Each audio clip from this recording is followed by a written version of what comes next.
Hello everyone. So আজকে 26শে November.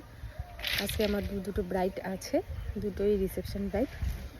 So ব্রাইডের জন্য এটা বানিয়েছি গালটা, তো প্যাকেটে রাখছি জন্য তোমরা বুঝতে পারবে না। আমি ফটো ভিডিও ছাড়বো, তোমাদের যাদের যাদের লাগবে অবশ্যই বলবো। আর ভিডিওটা পুরো দেখতে থাকো, দুটো শেয়ার করবো তোমাদের সাথে। চলো। অনেক খোঁজাখুঁজির পরে ফাইনালি ব্রাইডের লোকেশনে গিয়ে পৌঁছাইছি এবং ব্রাইড আমাদের নিতে এসেছে গেটে। তো চলো শুনে নেই। বলো আগের দিনের মেকআপ কেমন ছিল আর সবাই কি বললো? আমার তো খুব ভালো লাগছে, সবাই এত প্রশংসা করছে, তোমাকে কি বলবো, সবাই এটাই জিজ্ঞাসা করছে যে কার কাছে তুমি করছিস। আচ্ছা আচ্ছা, ভালো লেগেছে একদম, আমার তো খুব পছন্দ। আজকের বলো। আজকে তোমার মতো সাজাই দিও। হেয়ার স্টাইল আমি সেরকম কিছু ঠিক করিনি, আমাকে হচ্ছে শীতিতে সিঁদুর লাগবে, ব্যাস। আচ্ছা যে যাতে বোঝা যায় আর কি। ঠিক আছে, চলো খবর করবো এটাই। আমার যদি বিয়ের দিন এবং রিসেপশনের দিন দুদিনের জন্যই বুকিং থাকে, তাহলে বিয়ের দিন সাজিয়ে এসে সবাই কি বলল সেটা কিন্তু জানার ভীষণভাবে আগ্রহ আমার থাকে, এবং সবাই কি বলল, ব্রাইডের কতক্ষণ স্টে করেছে মেকআপটা, সেই সম্বন্ধে বেশি আগ্রহী হয়ে পড়ি। আর আমি ভাবি যে রিসেপশনের দিন আমি কখন যাব এবং কখন তাকে জিজ্ঞেস করব এবং সে বলবে যে কীরকম কী ছিল। সো ব্রাইডের কাছে তো তোমরা শুনতেই পেলে যে ব্রাইড কি বলল, সববারই ভীষণ ভালো লেগেছে।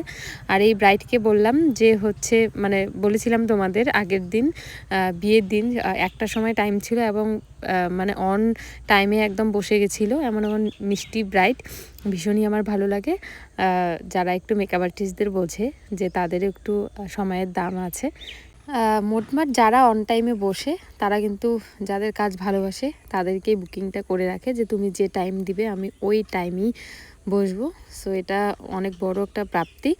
সো ব্রাইডের ডিমান্ড তো তোমরা শুনতেই পেলে, সেরকম কোনো ডিমান্ড ছিল না। ব্রাইড বলছিল আমার মাথা ভর্তি সিঁদুর লাগবে আর তুমি তোমার মতো করে দাও। তো বিয়ের দিন তো ভীষণই মিষ্টি লাগছিল এবং তোমরা ওর লুকটাকে এত ভালোবাসা দিয়েছো, অনেক থ্যাংক ইউ। এবং আমি ভেবেছিলাম যে নিচে আজকে কাজল মাস্ক করব না, সো এটা ব্রাইডেরই ডিমান্ড, বলছিল না তুমি করো আমাকে ভালো লাগে। সো আমি ওই হিসেবেই করে দিয়েছিলাম। তোমরা জানিও তো হাফ লুকে ব্রাইডকে আমাদের কেমন লাগছে, এবং ব্রাইডের কিন্তু ডিমান্ড ছিল যে ও বার্ন করবে, ওপেন রাখবে না হেয়ার, সেই হিসেবে এই গাছটা আমারই বানানো। তোমরা যারা যারা চাও তোমাদের শুভ দিনে এরকম গাছটা পেতে, সো দোকানে ফুলের দোকানে বললে তুমি বলবে এক, বানিয়ে দিবে আর এক।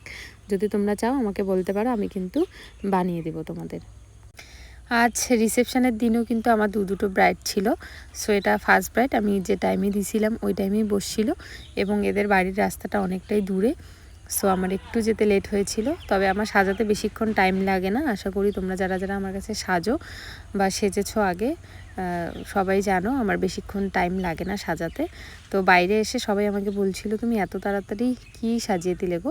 সো আমি বললাম যে আমার বউ সাজানো রেডি, তোমরা একবার দেখে এসো যে তোমাদের কেমন লাগছে।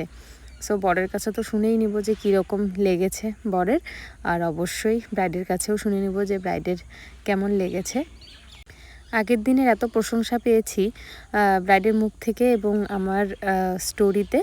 সো তারপরের দিন আমার আরও মনে হয় যে কি করে আরও বেশি সুন্দর করে তুলবো আমার এই মিষ্টি মিষ্টি ব্রাইডগুলোকে। আমি ভীষণভাবে চেষ্টা করি তাদের শুভ দিনে তাদের লুকটাই যাতে সব থেকে বেস্ট হয় এবং তাদেরকেই যাতে সব থেকে সুন্দর লাগে। আমি ভেবেছিলাম পিছনে আঁচল দিয়ে হচ্ছে ঘোমটা দিব, সো আমার ব্রাইডকে মানাচ্ছিল না, তার জন্যই আমি দেইনি। প্রথমে আমি দিয়ে দেখেছিলাম যে হয়তো ভালো লাগবে, তারপর দেখছি না ভালো লাগছিল না, তার জন্যই দেইনি। সো আমার অল ওভার লুক কিন্তু রেডি। তোমাদের কেমন লাগলো আমার এই আজকের ফার্স্ট রিসেপশন ব্রাইডকে অবশ্যই কিন্তু তোমরা জানাবে।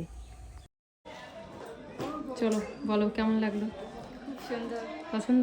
একদম ভীষণ মিষ্টি লাগছে, ভীষণ। Thank you. বিবাহিত জীবন অনেক সুখের হোক, থ্যাংক ইউ।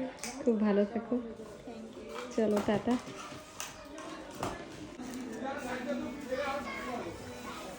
কেমন বলো, ওই দিকে তাকায় বলো। ভালো হয়েছে। ভালো? হ্যাঁ একদম ভালো। বিয়ের দিন কেমন ছিল? বিয়ের দিন ভালো খুব নাকি টেনশনে ছিল তুমি? একদম কমপ্লিট নাকি? হ্যাঁ কমপ্লিট। ঠিক আছে। টিফিন দাও।